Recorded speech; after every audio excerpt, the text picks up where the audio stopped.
Dust motes danced in the single shaft of light. Dr. Emily Jones carefully turned the brittle pages of the ancient tome. The air hung heavy, thick with the scent of papyrus and thyme. She traced the faded hieroglyphs with her fingers, her heart pounding in her chest. For years she had dedicated her life to uncovering the secrets of the past. Now it felt like the past was about to reveal itself to her. Dr. Jones had always been drawn to the mystery of ancient Egypt, the grandeur of the pharaohs, the intrigue of their reigns, the whispers of forgotten gods and ancient curses, but it was the story of Cleopatra that truly captivated her. The last pharaoh of Egypt, a woman of unparalleled beauty and intellect, whose life and death had been shrouded in mystery for centuries. The book she held in her hands was rumored to be from Cleopatra's personal library. It had been discovered in a hidden chamber in 1923, a secret room, untouched for millennia. The discovery had sent shockwaves through the world of archaeology, and now, as Dr. Jones delved deeper into its pages, she felt an overwhelming sense of anticipation, like she was on the verge of a groundbreaking discovery. She paused, her breath catching in her throat. A small, folded parchment had slipped from between the pages. It was bound with a faded ribbon, the once vibrant scarlet now the color of dried blood. Carefully she lifted the parchment.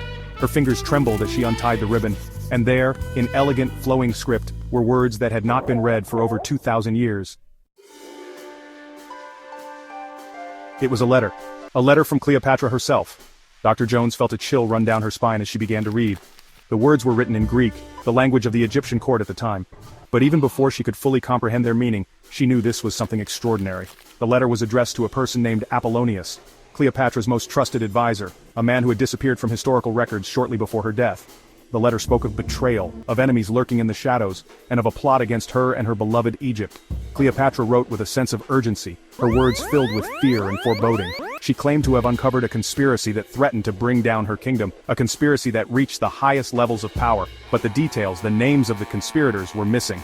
The letter ended abruptly, as if Cleopatra had been interrupted before she could finish. It was a tantalizing glimpse into the final days of her reign, a message from beyond the grave, hinting at a secret that had been buried for centuries.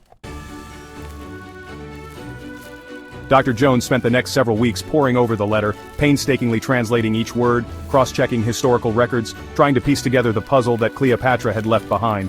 The more she learned, the more convinced she became that the lost letter was not just a historical curiosity. It was a vital piece of the puzzle, a missing link in our understanding of Cleopatra's reign and the fall of the Egyptian Empire.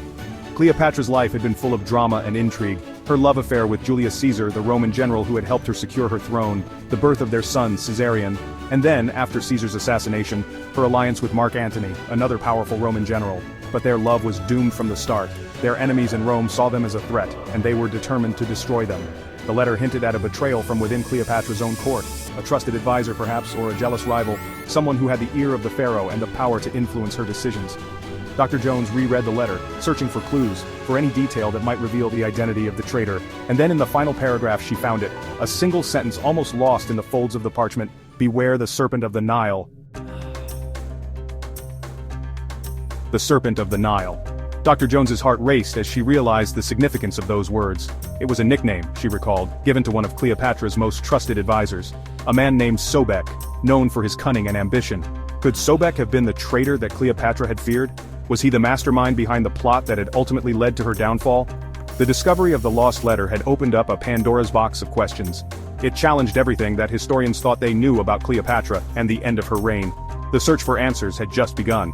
Dr. Jones knew that somewhere, buried beneath the sands of time, there were more letters, more secrets waiting to be discovered. And she was determined to find them. For in the words of Cleopatra whispered across the millennia, lay the key to unlocking one of history's greatest mysteries.